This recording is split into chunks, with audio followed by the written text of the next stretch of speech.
Olha só, pessoal, o assunto Donald Trump, tarifaço, Bolsonaro, Eduardo Bolsonaro, Lula, tarifa, enfim, essa confusão toda, né, não sai das manchetes dos jornais e, lógico, também não sai aqui do Conversa de Redação. Bom, tem algumas novidades nessa história.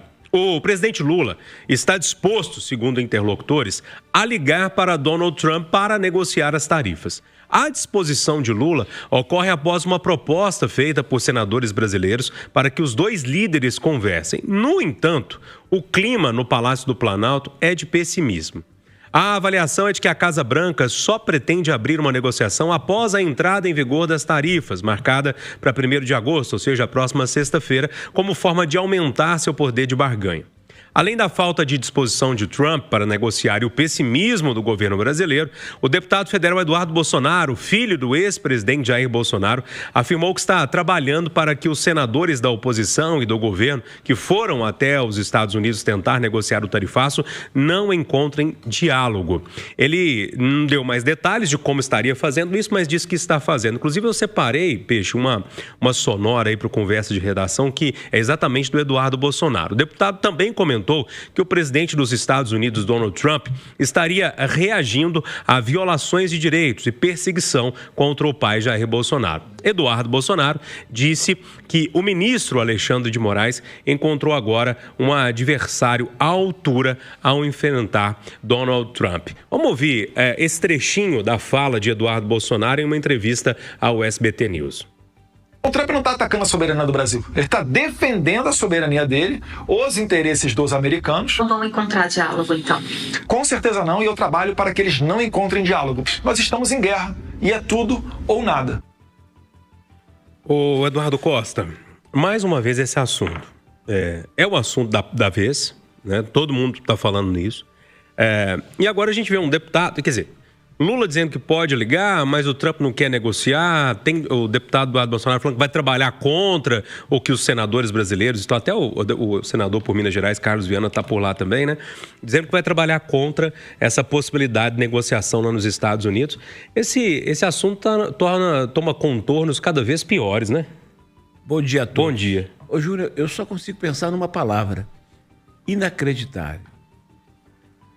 É inacreditável que estejamos discutindo esse assunto quando deveríamos estar comemorando que o Brasil saiu do mapa da fome. Não que seja um paraíso, nós temos aí cerca de 5 milhões de brasileiros com carências de nutrição, mas saiu do mapa da fome. É inacreditável que o presidente da República decida ou anuncie a disposição de ligar para o presidente norte-americano 3 dias antes das tarifas e não no dia 9, quando ele anunciou. É inacreditável que senadores tenham ido para Washington 4 dias antes e não pelo menos 20. Mas é inacreditável que um deputado federal brasileiro esteja entregando gasolina para um cidadão cuja sanidade mental cada vez mais deve ser questionada, que se auto-intitula imperador do mundo e quer botar fogo na economia do Brasil. Então, quando um grupo de senadores, tarde, né? Mas antes tarde que mais tarde, diz um amigo meu, vão lá para poder tentar e falar, não, vou atrapalhar. É inacreditável que um tantão de gente apoie a postura desse cidadão. Nós estamos vivendo a era do inacreditável. Ô Edilene Lopes, tem 2 questões aqui. Essa que o Eduardo disse, do Eduardo Bolsonaro, trabalhar contra e tal. Eu também acho inacreditável essa história toda. Mas um presidente ligar para o outro não é como eu pegar meu telefone e ligar para você, né? Tem toda uma questão diplomática ali, né? Os diplomatas combinam, os embaixadores combinam, marcam um horário, já resolvem mais ou menos o assunto e a ligação é quase protocolar. Não dá para o Lula pegar o telefone também e ligar lá no celular do Trump. Oi, mister, tudo bem? Bom dia, hello e tal. É um negócio complicado, né? Bom dia. Bom dia, Júnior. Bom dia aos nossos ouvintes. Bom dia aos debatedores. O Lula tem que fazer essa ligação para o Donald Trump no momento que ele sentir que a ligação vai ser atendida. Porque se ele ligasse agora, por exemplo, provavelmente o Trump não ia atender. Não há uma negociação, uma conversa de alto nível. Significa ministro com ministro, por exemplo, embaixador com embaixador do Brasil com os Estados Unidos. Não tem conversa. A Casa Branca não quer conversar.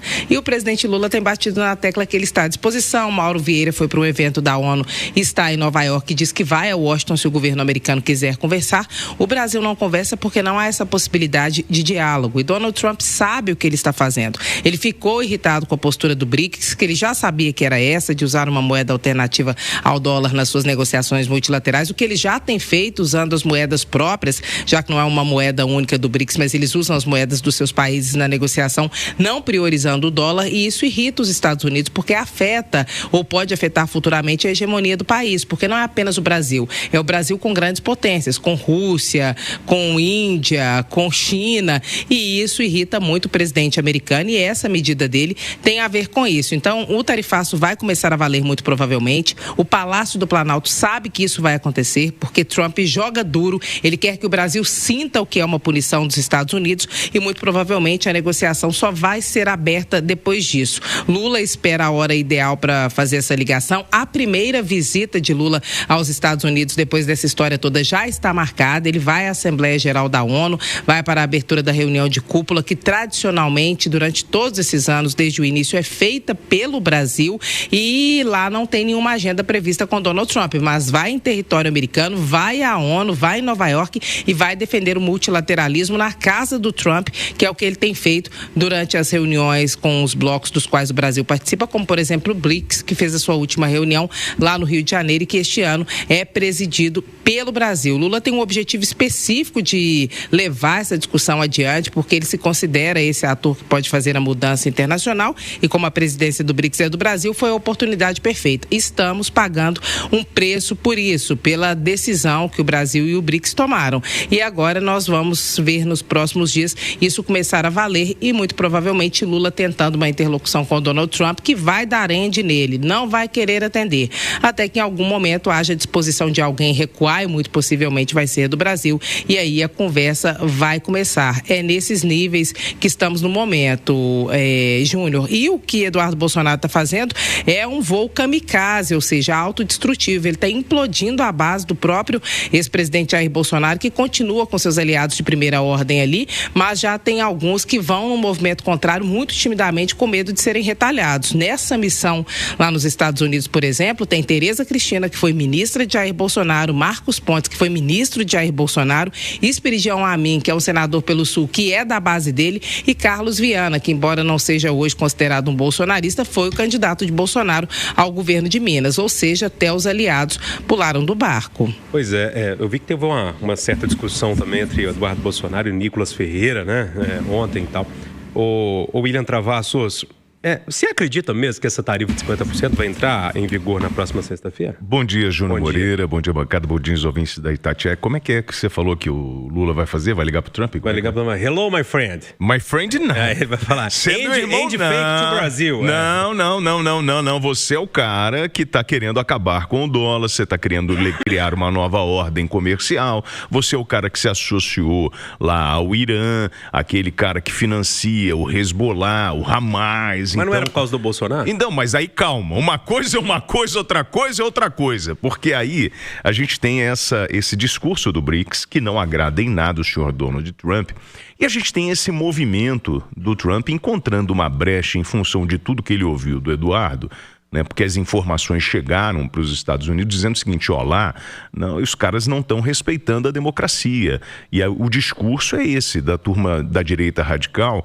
que o STF tem decisões arbitrárias, que nós não respeitamos o processo democrático, estamos nos associando a países com um viés diferente daquele de democracia. Então, Júnior, eu acredito, respondendo a tua pergunta, que o tarifaço vem, nós vamos sim para uma mesa de negociação, vai chegar um momento de ceder. Pode chegar um grupo de senadores nos Estados Unidos, o Lula pode ligar, mas o Trump, como um negociador, não vai fazer isso agora. Primeiro ele vai aplicar a tarifa para dizer o seguinte, não estou blefando. E depois disso, ele resolve a parte dos BRICS, que eu acho que é a grande preocupação dele.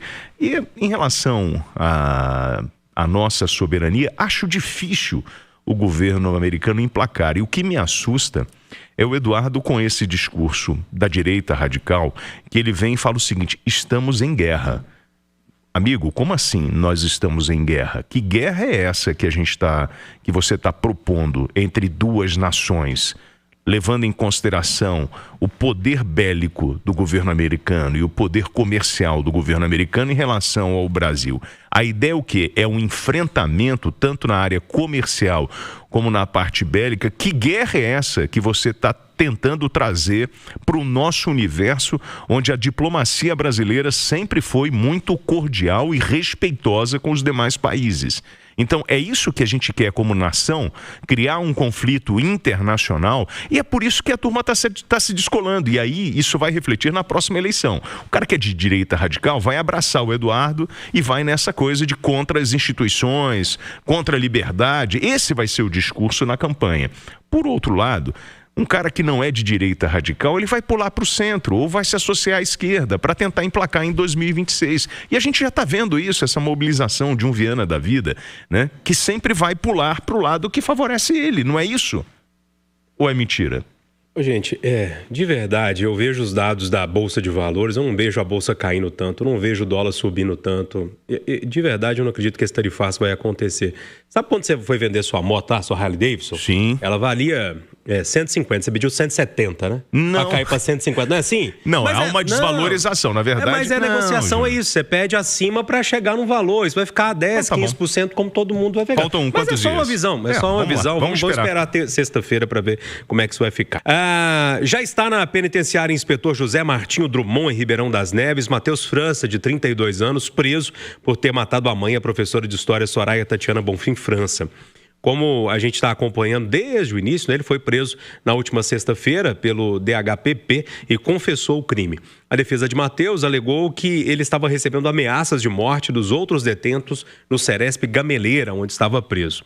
A penitenciária José Martinho Drummond, em Ribeirão das Neves, é conhecida por ter metade das suas alas para os presos do chamado seguro, que são onde ficam presos de delitos que são reprovados no mundo do crime, como homicídios, estupros e os chamados X9, ou seja, os dedo duro, né? No entanto, os dados mostram que a penitenciária José Martinho Drummond não é tão segura assim não, viu, William Travasso? Bom, este ano, o local tem apresentado uma série de assassinatos. São pelo menos 19 homicídios neste ano só na unidade prisional. Sim, mas aí você tem que entender o que está acontecendo lá. Conversei com o diretor penal do sistema, né, o Badaró, e ele estava me falando, você tem muito problema entre presos. O cara tem uma história que eu nem sabia, rato de cela. O cara vai lá e roubou o pão do outro, ele mata.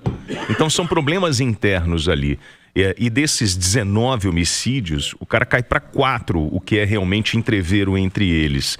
E aí, porque são 19 mortes, né? Nem todos são homicídios. Acho que são 4 ou 5 homicídios, o resto foi doença, o cara ficou doente, enfim. O seguro não é um lugar legal para ficar, porque você só tem cara louco. E o sistema, a gente acha que o sistema penitenciário está isolado do mundo. Não, a informação chega, a rotatividade é grande. E quando você tem um crime tão bizarro como esse, o sistema se revolta. E o Estado é responsável pela integridade desse preso. Ele vai ter que ficar isolado, não tem jeito. Porque se cair no coletivo, ele está morto. É a regra do jogo dentro da cabeça maluca do crime organizado. Agora, a gente vai discutir a falta de vagas no sistema penitenciário, faltam 26 mil vagas aqui em Minas Gerais. E a gente tem uma política assim de desencarcerar, colocando a turma na rua porque não tem vaga, aí mete tornozeleira no cara. Aí a gente tem aquela sensação de impunidade, porque o cara continua a praticar crimes. E aí eu cobro do governo federal e dos estados uma parceria para a gente resolver esse problema do déficit, porque não é só em Minas Gerais não, tá? O déficit está no Rio, está em São Paulo, está no Brasil inteiro, é uma política nacional. Ô Travassos, eu até respeito a sua fala, que você conversou com o cara do sistema prisional, mas a nossa reportagem diz que foram 19 assassinatos só neste ano, tá? Por ação do nosso Oswaldo Diniz. Eduardo Costa, e essa história aí? Vai adiantar muito essa transferência? Olha, duas partes. Primeiro, os advogados decidiram se calar porque estão sendo hostilizados e ameaçados. Estão sendo ameaçados. Eu quero lembrar aos que estão ameaçando os advogados de defesa que o advogado ele não defende o crime, ele defende o criminoso. E esse é um direito sagrado do criminoso. E sem advogado não há justiça. Então, você não pode dar um tiro na cabeça do advogado porque ele foi chamado para defender alguém. Não pode. Eles também sabem que o crime do cara é horroroso. Mas é a profissão deles. Ponto. Agora, quanto ao filho, eu não sei se a ameaça é maior no Ceresp ou lá na Zé Martinho Drummond, não.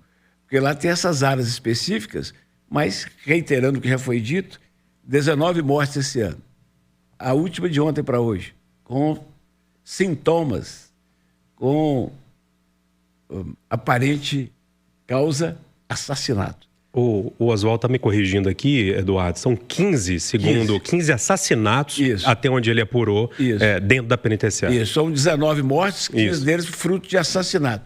E está dando um médio de 1 por semana, viu, Jônio? O filho da professora não vai dormir tranquila, não. É.